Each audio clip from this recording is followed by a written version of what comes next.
Yo guys, Tom here, back again for what will be now part 3 of the series on the LX shocks, bypass shocks that I'll be mounting on my UDR.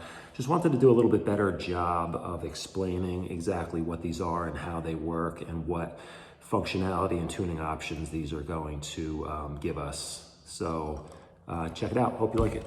Okay, so let's get right into this and see if I can do a better job of explaining how exactly these work. So I got this top cap screwed in here just so we can get a good visual on what is the top and bottom of the shock. And yeah, let's get to it. So you have your main body here, which is essentially the same idea as a standard RC shock absorber, right? So you have your shock shaft with your piston on it. Piston has some holes in it that allows the oil to bleed through from one side to the other. And as this piston travels up through the body, it creates resistance on the piston because the oil inside, the fluid inside can't be compressed. So it has nowhere to go but through these holes in the piston to escape from, you know, the high pressure side, which is in front of the piston, to the low pressure side, which is behind the piston. So of course, doing a heavier or lighter fluid or larger or smaller diameter holes kind of has the same effect, and it will slow down, and it'll slow down that piston and shaft, which is essentially what your shock absorber, your damper, is there to do, right? So now let's talk about the difference of what a bypass shock is and what that does. So most shocks will be speed sensitive, velocity sensitive shocks, which means that the faster you try to push them through the fluid, the more it's going to resist. Think of it in terms of if you have your hand and you wave your hand in the air, it's not, you know, kind of like you just don't care. But if you wave your hand in the air, it's not much resistance. But if you put your hand in water, which is thicker than air, you're gonna feel a lot of resistance. It's gonna be hard to move it quick. So it's absorbing, it's taking away some of that energy of the movement. And then of course, if you were to spread your fingers open, do the same thing underwater, it kind of lessens that resistance and it makes it a little bit easier. So same idea as your piston traveling through the fluid, right? So that would be a velocity sensitive. So of course, the faster you try to move your hand, the more resistance there's gonna be. If you try to move it nice and slow, it's a lot less pressure on it, right? So now, oh, camera malfunction there. So now what a bypass shock adds to this, now of course you still have that same idea because you're still running a piston and you're still pushing it through the fluid and the valve and the shock body, so same deal. But what a bypass shock adds to that is a position sensitive, multiple position sensitive circuits inside. So these external tubes here actually have a opening that goes from the tube into the main body at the top and from the tube into the main body at the bottom here. So it creates a circle where the oil can flow. But there's a check valve in here. Remember what I showed you earlier, all these little springs and the tiny little like bearing or like a ball. So it's like a ball check valve. That ball will sit up here at the junction here of this tube, and then the spring is behind it. And then you have a preload adjuster, which is that little grub screw. So the oil can flow this direction. It will put pressure on the ball, which is dependent on the preload on the spring, which is your adjuster. And then it will put pressure on the ball to the point where it opens this little corner circuit here and it allows the oil to flow through. But the oil can only flow in this direction. It can't flow backwards. Now that's important because as your piston is traveling up, it's putting pressure in front of it. Oil's gonna flow down in this direction and come up behind the piston. So it bypasses the piston, and that's where you get the name bypass, right? So as it's rebounding, you don't want this to work in both directions. You want to isolate the compression and the rebound so you can tune the shock.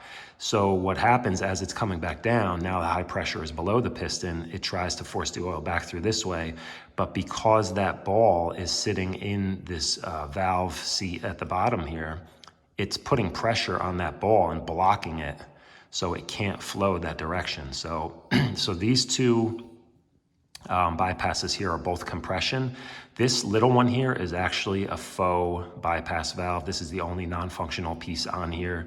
My guess it's just a little too small to really do anything with, and it would be kind of redundant to have that many bypasses on what's essentially a scale like shorter travel shock in reality. So these two are functional, and then this one here would be your rebound.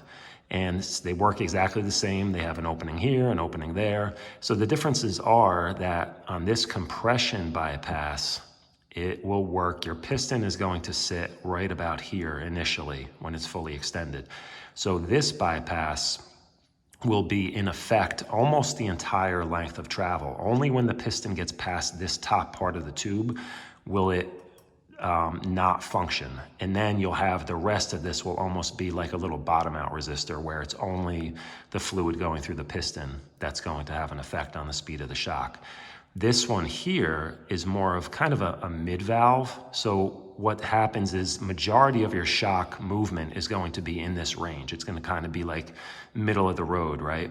And then when it goes further, you're going to get into this circuit. So this circuit would be kind of dialed in more for the end of the stroke or toward the end of the stroke.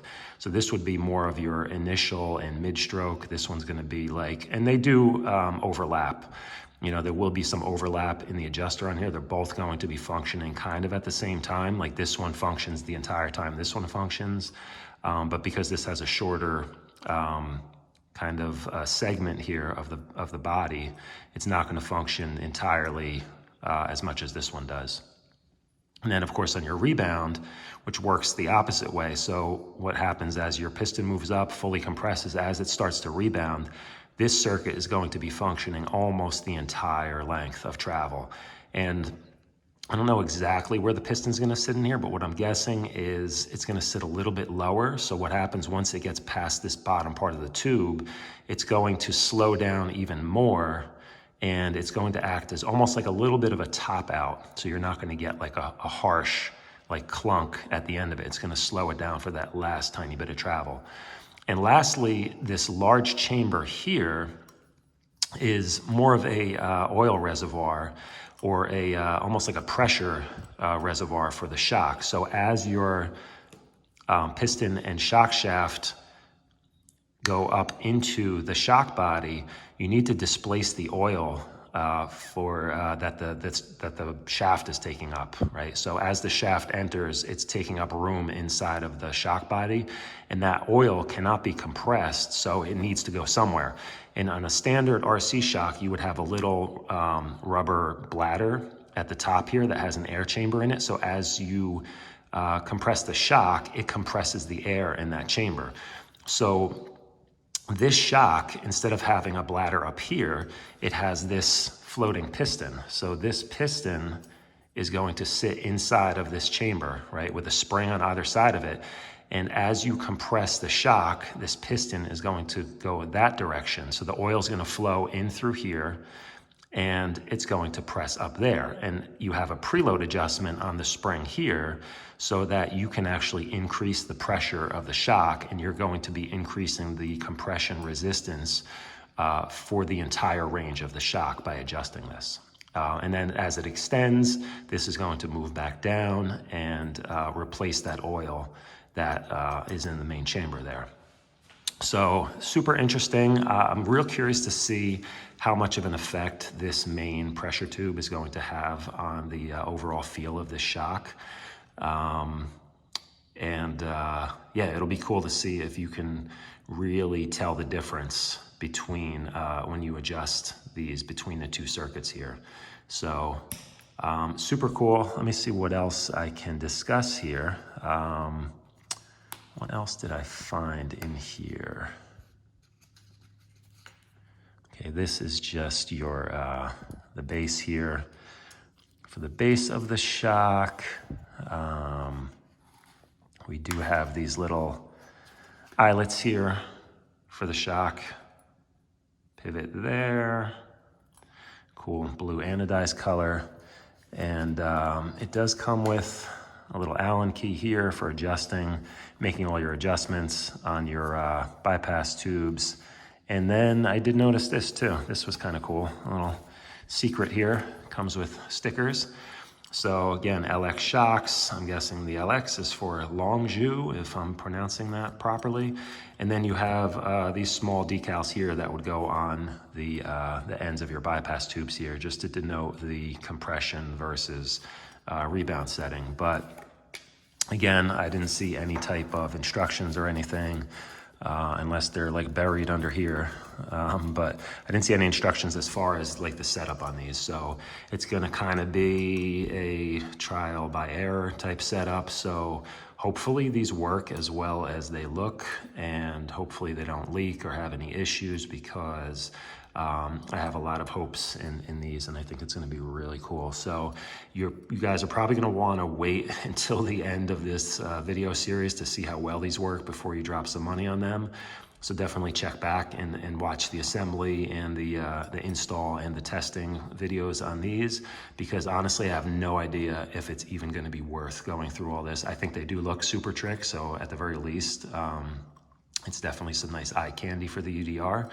But yeah, check back and let's make sure that we can get these things working properly and that they don't actually make the handling worse. So like I said, it's going to be a trial by error. I got to figure out what oil goes in these. I got to figure out what piston to use.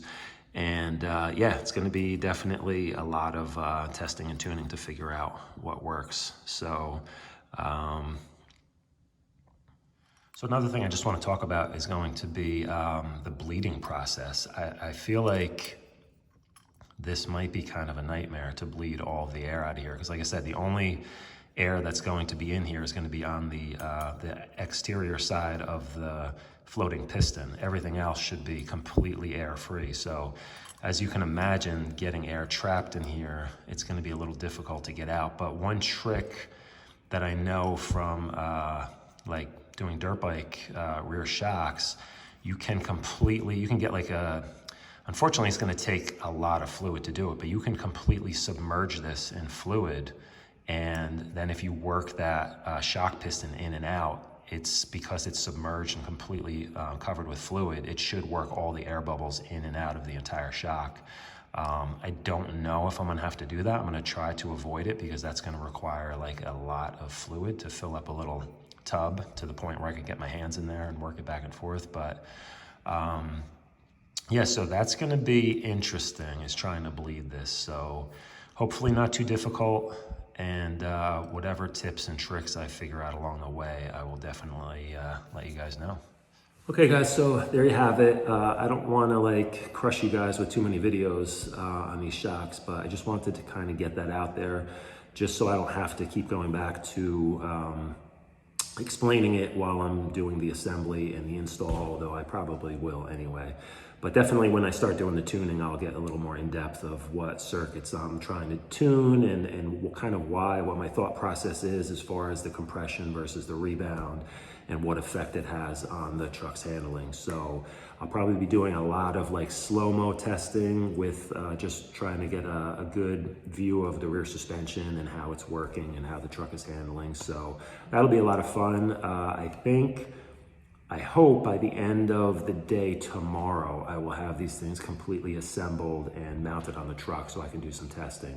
In fact, I'm gonna try to at least get one assembled later tonight, and I'll get a video up on that as soon as possible. So thanks again for tuning in. Subscribe, hit the notification bell so that you guys can keep an update on what's going on with these things, and if they're worthwhile to buy. I don't know how many he has in stock or how hard they're gonna be, but again, I feel like they are expensive. I still don't know if they're really gonna work well, if they're gonna be worth the money, 160 bucks.